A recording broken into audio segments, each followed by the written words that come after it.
Γεια σας παιδιά, είμαι ο Χρήστος για το νέο gadget και το σημερινό μας θέμα είναι το Asus Transformer Book T100. Πιθανώς να έχετε ήδη μάθει για αυτό εάν είστε φίλοι στην ομάδα μας στο Facebook. Για να δούμε μερικές περισσότερες λεπτομέρειες και να μάθουμε όλα αυτά γύρω από αυτό το περίεργο μηχάνημα που συνδυάζει λίγο το iPad, λίγο ένα laptop ή ένα netbook. Για μείνετε μαζί μας.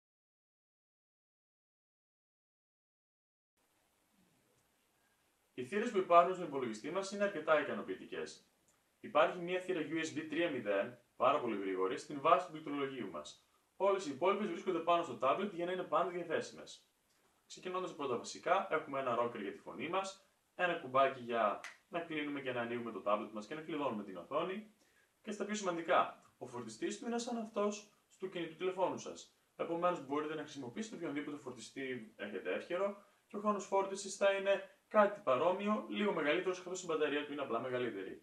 Έχουμε μία θύρα micro HDMI, η οποία με έναν μικρό και φθηνό αντάπτορα επιτρέπει την εύκολη σύνδεση του tablet μας στον υπολογιστή μας, καθώς επίσης ένα card reader micro SD μνήμης, επιτρέποντας έτσι να αυξήσουμε την χωρητικότητα της συσκευής μας για ακόμη 64 GB. Να κινούμαστε από έξω προς τα μέσα, ας σχολιάσουμε την οθόνη και το πληκτρολόγιό μας.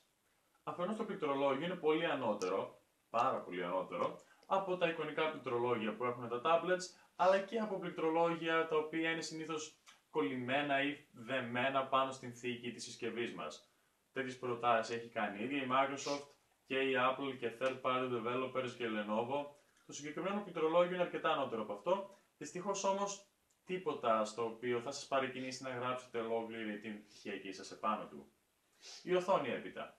Η οθόνη έχει μια αξιοπρεπέστατη ανάλυση στα 720p και δεδομένου ότι είναι 10 inches, το PPI είναι αρκετά ικανοποιητικό, pixels per inch, δηλαδή πόσα pixels ουσιαστικά υπάρχουν, άρα συμπεραίνουμε ότι η οθόνη μας είναι αρκετά καθαρή. Όσον αφορά τα χρώματα και τη φωτεινότητα, η κοινή άποψη είναι ότι δεν είναι κάτι τρελό, ωστόσο δεδομένων των χρημάτων που δίνουμε, η ποιότητα είναι αρκετά ικανοποιητική και πιστέψτε με, λογικά θα είναι καλύτερη από αυτή που έχουμε συνηθίσει όλοι στα laptops που χρησιμοποιούσαμε μέχρι σήμερα. Οι γωνίες θέσης είναι φανταστικές, καθώς πρόκειται για μια IPS οθόνη. IPS είναι οι οθόνες που έχουν τα iPhones, τα iPads, τα Nexus, τα καλά και ακριβά κινητά που βλέπετε όπως τα Galaxy. Επομένως, όταν κουνάμε τη συσκευή μας, μην ανησυχείτε, τα χρώματα δεν θα ξεθοριάσουν.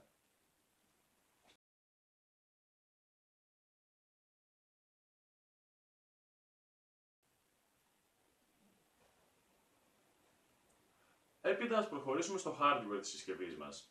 Δεδομένων των χρημάτων που απαιτούνται, θα δούμε ότι όσα παίρνουμε σε αυτό το μηχάνημα είναι ικανοποιητικά. Ξεκινώντας, θα πούμε ότι έχουμε έναν επεξεργαστή Intel Atom τετραπυρίνο, 2 GB RAM, η μνήμη μας είναι είτε στα 32 είτε στα 64 GB. Προτείνω σε όλους σας τα 64 GB, καθώς θα δείτε ότι τελειώνουν πάρα πολύ γρήγορα. Ο σκληρός μας δίσκος δεν είναι ένας σκληρός δίσκος, ούτε ένας SSD όμως. Είναι κάτι ενδιάμεσο, μια eMMC μνήμη, η οποία πλησιάζει αρκετά τους SSD, όντως πολύ φθηνότερη. Έπειτα υπάρχει μια μπροστινή webcam, η οποία έχει ανάλυση 720p, ικανοποιητικότατη για τις Skype κλήσεις μας, και η μπαταρία μας είναι τόσο καλή που συγκρίνεται όχι με τα οικονομικά στην κατανάλωση ενέργειας laptops, συγκρίνεται με τα tablets, συγκρίνεται με το iPad, με όλα τα tablets που ξέρετε. Με ακούτε να λέω τη λέξη iPad συχνά, γιατί είναι ένας ανταγωνιστής των 600 ευρώ χωρίς πληκτρολόγιο και χωρίς να τρέχει ένα πλήρες λειτουργικό σύστημα. Έπειτα, η κάρτα γραφικών τους είναι μια ενσωματωμένη Intel HD της Atom, τίποτα ιδιαίτερο, ωστόσο πιστέψτε με, μπορεί να τρέξει κάποια εύκολα παιχνιδάκια, χωρίς τρελές επιδόσεις βεβαίως, για παράδειγμα το LOL.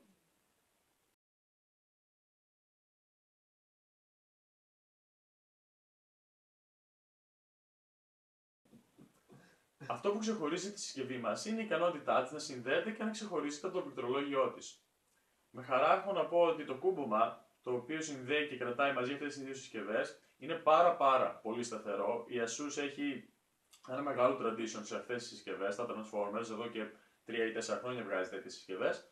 Επομένως ξέρει πώς να κάνει ένα πολύ γερό κούμπομα, το οποίο πολύ εύκολα με το πάτημα ενός κουμπιού μπορεί να χωρίσει τις δύο συσκευές μας.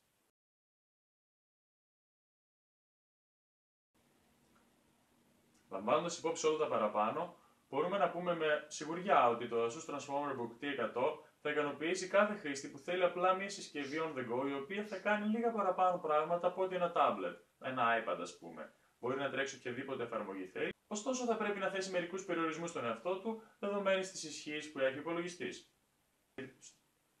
Για να επιτευχθεί αυτή η χαμηλή τιμή, δυστυχώς έπρεπε να γίνουν κάποιες θυσίες, και οι σημαντικότερες από αυτές βρίσκονται στην ποιότητα κατασκευής των υλικών.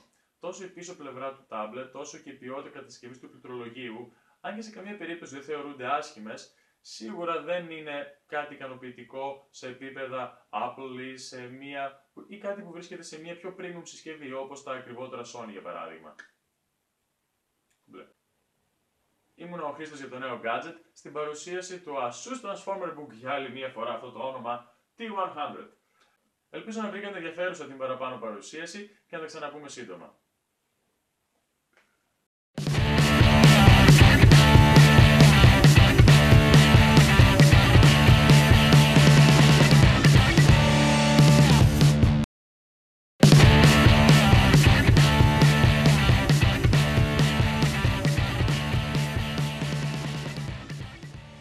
Καλησπέρα σας, είμαι ο Χρήστος για το νέο gadget και η σημερινή μας παρουσίαση αφορά το Transformer Book. Αυτό δεν μετράει, γιατί. Τσάπο κουράζω το πρώτο. Τσάπο κουράζω το πρώτο. Τσάπο κουράζω το πρώτο. Μίλα πολύ γρήγορα και δεν μου αρέσει. Μίλα πολύ γρήγορα και δεν μου αρέσει.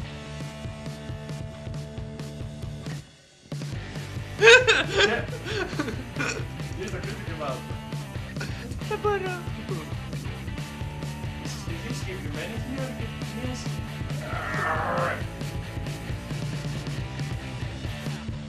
Λα λα λα λα λα μπι μπι μπι μπι μπι. Τώρα τραβάει.